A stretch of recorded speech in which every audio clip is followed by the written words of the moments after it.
Et vous êtes là pourquoi? Pour me reposer. Ah, ça, ici, vous allez même reposer en paix. J'ai rien à faire dans ce moment-là. Faudra en discuter avec le médecin. Trouver une solution. Vous allez me sortir qu'il me reste 1 mois à vivre, mais que ça va être formidable. C'est vraiment un asile de fous. Mais je dis pas ça pour... Pas du tout, je suis en train de mourir. On va le sortir, hein, quand même. Nous regarderons et nous nous sourirons. Et la main dans la main, par les rues nous irons. Nous cherchons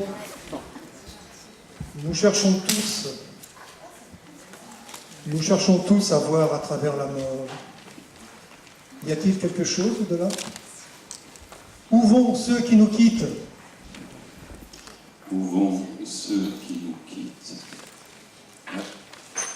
C'est une question douloureuse pour beaucoup, plantée comme une écharpe au cœur de notre humanité. Sans cette question, aurions-nous développé tant de philosophie, de réponses métaphysiques dans le mythe?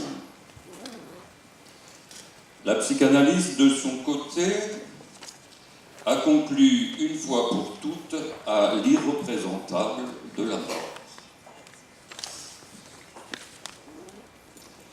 Elle s'est détournée de cette question qu'elle laisse volontiers en pâture aux philosophes pour ne s'intéresser qu'à la mort dans la vie, c'est-à-dire au deuil.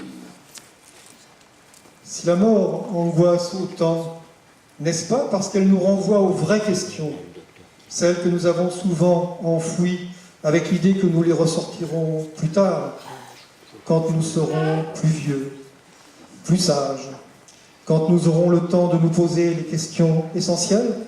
Ouais. Ceux qui approchent la mort découvrent parfois que l'expérience de l'au-delà leur est proposée dans l'expérience même de la vie, ici et maintenant. La vie ne nous promène-t-elle pas d'un au-delà à l'autre? Au-delà de nous-mêmes, au-delà de nos certitudes, au-delà de nos jugements, au-delà de nos égoïsmes, au-delà de nos apparences? Ne nous avait-elle pas, par de constantes avancées et remises en question, à de constants dépassements? Meurt-on comme on a vécu? Me demande un vieil ami avec lequel je déjeune souvent à la coupole. Meurt-on comme on a vécu? Mon ami veut savoir ce que j'en pense. Je n'ai pas de réponse. Un des mourants de Mère Teresa ne lui a-t-il pas dit « J'ai vécu comme une bête et je meurs comme un ange ». Pour ma part, la plus belle mort dont j'ai été témoin est celle d'une jeune fille toxicomane de 25 ans, atteinte d'un cancer du sein généralisé, qui avait vécu, selon ses propres mots, une vie de galère. Son crâne chauve ne portait-il pas tatoué cette inscription « Marche ou crève ».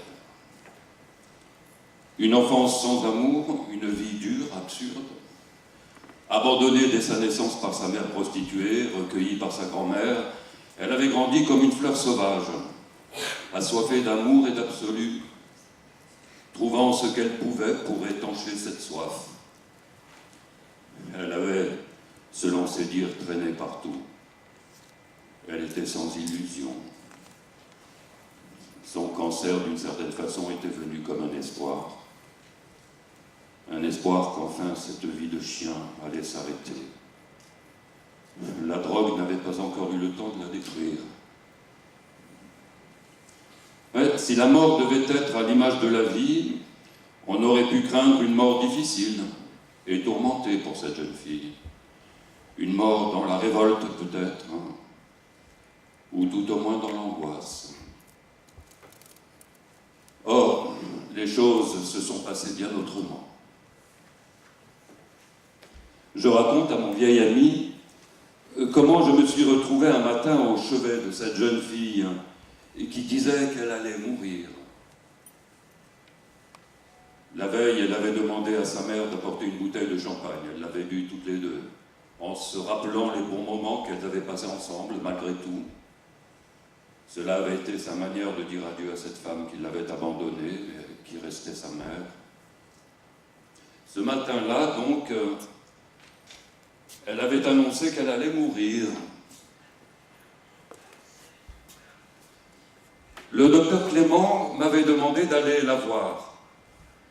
La jeune fille était allongée sur le dos, la tête un peu soulevée par l'oreiller. Elle avait des tuyaux d'oxygène dans les narines, car de toute évidence, ses poumons fonctionnaient mal. Son souffle était pénible et bruyant. Sur son front dénudé, un gant de toilette mouillé avait été posé, sans doute pour apaiser la fièvre. En effet, elle était brûlante. Je m'en aperçus en lui prenant la main. Elle voulut me parler, mais sa voix était faible. Je m'assis sur un tabouret bas, à la hauteur de son visage, et penchai l'oreille vers ses lèvres. Je perçus distinctement qu'elle me disait « Je vais mourir ». D'un geste décidé, elle arracha les sondes en plastique qui lui apportaient de l'oxygène et jeta au loin le gant de toilette qui séchait sur son front. Puis, sous mon regard médusé, elle se mit dans la position que prennent les femmes pour accoucher, jambes écartées. Son souffle était court et devenait de plus en plus bruyant, mais elle me paraissait calme et ne semblait pas souffrir. L'espace de quelques minutes, je me demandais si je devais lui remettre l'oxygène, mais son geste avait été si ferme, et elle me semblait si calme, que je décidai de ne rien faire, de rester là, près d'elle, pour qu'elle ne soit pas seule. Elle répéta « Je vais mourir ». Je me mis alors à lui caresser le front, tandis qu'elle haletait. On eût dit qu'elle poussait sur ses jambes, comme pour accoucher. Je pensais à cette phrase de Michel de Musan, à propos du travail intérieur qu'accomplit celui qui va mourir. Une tentative de se mettre complètement au monde avant de disparaître. Voilà que pour la première fois, cette phrase prenait un sens concret. Cette jeune femme qui avait eu tant de mal à vivre n'était-elle pas en train de se mettre au monde, de naître ailleurs? Je sentis monter en moi une indicible émotion, faite de tendresse et d'émerveillement. Sa tête glissa vers moi. Je la soulevai légèrement et la tins contre moi. C'est alors qu'elle eut une pause respiratoire. Encore une fois, je me surpris à vouloir faire quelque chose, remettre les tuyaux d'oxygène, puis je me ravisai. Elle était en train de mourir. Elle me l'avait annoncé. Pourquoi irais-je perturber ce moment si simple, si intime? Elle aspira une bouffée d'air, puis de nouveau s'arrêta de respirer pendant quelques minutes. Je lui murmurai des mots tendres qui montaient tout seuls, je ne sais d'où. Elle aurait dû être ma fille. Et c'étaient des mots de mère qui appartenaient sans doute à l'âme de toutes les mères, des mots venus de l'éternité.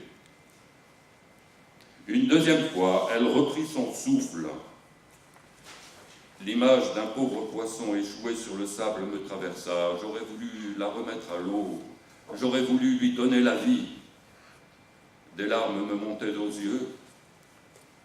Je n'avais jamais vécu un moment aussi intense. Elle s'arrêta une troisième fois de respirer et la tension dans son corps se relâcha tout d'un coup. Je compris qu'elle venait de mourir. Mon vieil ami, à qui je raconte cette mort que j'ai trouvée si belle, a les yeux pleins de larmes. Nous savons, l'un et l'autre, que nous aimerions mourir avec une telle conscience, une telle dignité. Merci beaucoup Paul.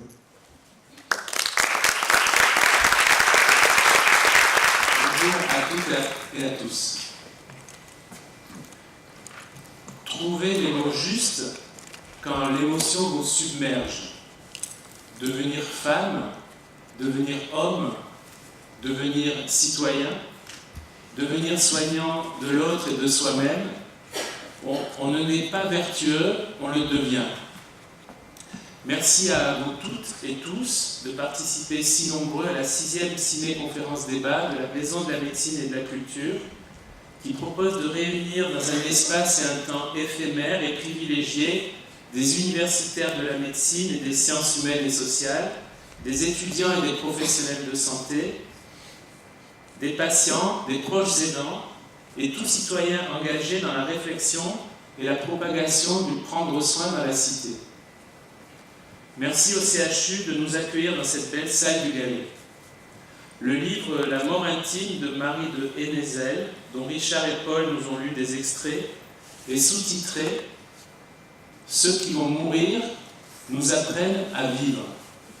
Et j'ajouterai « nous apprennent à soigner ». Tout soignant doit apprendre à écouter avec respect la parole de l'autre singulier, la parole de celui qui est souffrant et vulnérable. Il doit apprendre ce va-et-vient et la juste alchimie entre le soin technique, le cure, adressé à la maladie, et le soin humain, le care, adressé à la personne.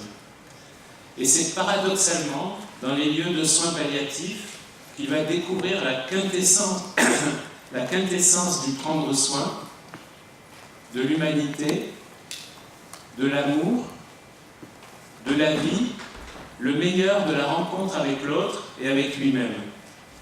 Et c'est dans cette traversée, ce changement de perspective, que le film C'est la vie et tous les intervenants présents seront là pour vous accompagner. Bonne projection.